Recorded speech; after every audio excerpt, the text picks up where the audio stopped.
Yes, రాజకీయ party అయిన తర్వాత ప్రజల కోసం పాటుపడాలి.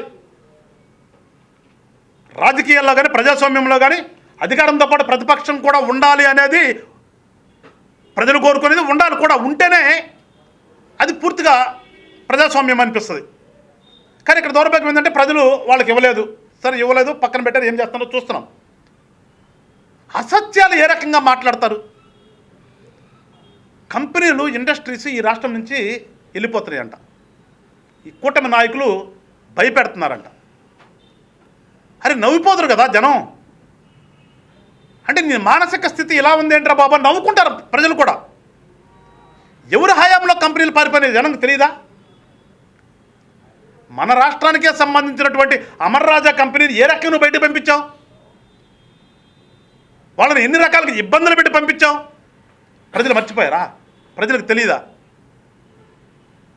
వెళ్ళిపోయిన కంపెనీల లిస్టులో నువ్వు చెప్పినటువంటి పేరుల్లో నీకు సంబంధించినవి కాకుండా వేరే వాళ్ళకి సంబంధించిన కంపెనీ ఒకటి ఉంటే చెప్పండి జగన్మోహన్ రెడ్డి గారు. షిరిడి సాయి ప్రస్తావన తెచ్చావు, బ్రహ్మాండంగా ప్రకాశం జిల్లాలో ల్యాండ్ ఇచ్చారు, వాళ్ళకి కంపెనీ పెట్టబోతున్నారు. అక్కడ సిగ్గుచాటు ఇన్ఫర్మేషన్ లేకుండా మాట్లాడతాం. ఇకపోతే మిగిలినవి చెప్పావు. భారతీయ సిమెంట్స్ ఎవరిది? ఎక్కడ పారిపోయారు మీరు? దాల్మియా సిమెంట్స్ ఎవరిది? ఎక్కడికి పారిపోయారు? మై హోమ్ సిమెంట్స్ ఎవరిది? ఎక్కడికి పారిపోయారు? నువ్వు పారిపోయిన కంపెనీలు సిమెంట్ కంపెనీలు చెప్తే రెండోది చెప్పలా.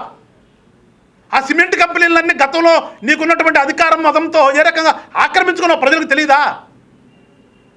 ఏ రకంగా పర్మిషన్స్ ఇచ్చుకున్నావు ప్రజలకు తెలియదా? అరే, గుంటూరు జిల్లాలో కూడా కొన్ని వేల ఎకరాలు ఏ రకంగా రాసుకున్నావు ప్రజలకు తెలియదా? ఏమే పని ఇవన్నీ?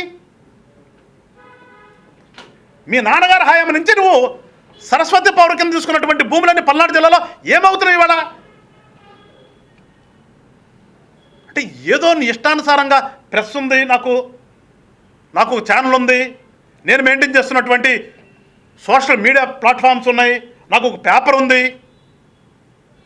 ఇంకొక 2-3 పేపర్లు నేను చిన్న పేపర్ని నా కక్షణలో పెట్టుకున్నాను కాబట్టి రాసుకుందాము అనే విధానంతో ప్రెస్ మీట్ పెడితే ఎమ్మెల్యే అంటే మళ్ళీ మీ వాళ్ళ కోపం వస్తుంది. అందుకే నేను అంట్లా ఎక్స్ సీఎం హోదాలోనే నేను సంబోధిస్తున్నా. ఒక ఎక్స్ సీఎం హోదాలో ఉన్నటువంటి వ్యక్తి మాట్లాడవలసిన మాటలు నిన్న మాట్లాడారా మీరు? స్కాములు అంట. అరే, అసలు స్కాములకి పుట్టింది ఏమంటారే, అసలు పుట్టింది పెరిగింది ఎక్కడ? మీ దొడ్లోనే కదా. 2004లో మీ నాన్నగారు ముఖ్యమంత్రి అయిన తర్వాత మొదలైనటువంటి స్కాముల్లోనే కదా.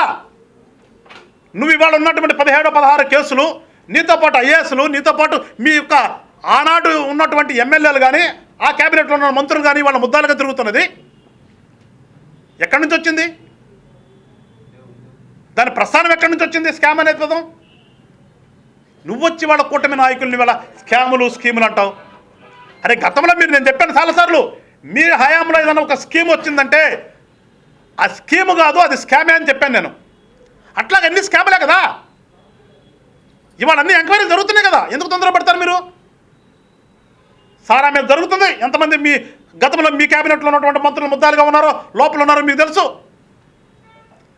తిరుమల తిరుపతి పుణ్యక్షేత్రం, ప్రపంచంలో పేరెన్నికైనటువంటి ఒక పుణ్యక్షేత్రాన్ని ఏ రకంగా నాశనం చేసావో అక్కడ జరిగిన స్కామ్ని వాళ్ళ ఎంక్వైరీ జరుగుతుంది కదా, లోపల ఉన్నారు కదా మీ వాళ్ళు. మీ స్కామ్లన్నీ ఒక్కొక్కటి చేస్తున్నాం కదా, ఎందుకు తొందరపడతారు? అసలు ఏ విభాగంలో ఏ వ్యవస్థలో మీ స్కామ్ లేదు? మీది అన్నీ వస్తున్నాయి కదా, ఒక్కొక్కటి వస్తున్నాయి. అన్నింటిలో ఎవరెవరు ముద్దాలు అవుతారో మొత్తం ఉంటాయి కదా. స్కాముకి అర్థము, స్కాముకి ఏమంటాము, దానికి అసలు పుట్టుక ఎక్కడి నుంచి వచ్చింది అనేది ప్రజలకు గుర్తించారు, ప్రజలకు తెలుసు. మీరు వచ్చి వాళ్ళు మేము స్కామ్ చేస్తున్నాం, ఫ్రీగా ఇసుకిస్తే స్కామా? గతంలో నువ్వు తీసుకున్నటువంటి పాలసీలు మైనింగ్లో ఇవాళ మేము వాటిని సవరణ చేసి సరి చేస్తున్నాం, అది స్కామా?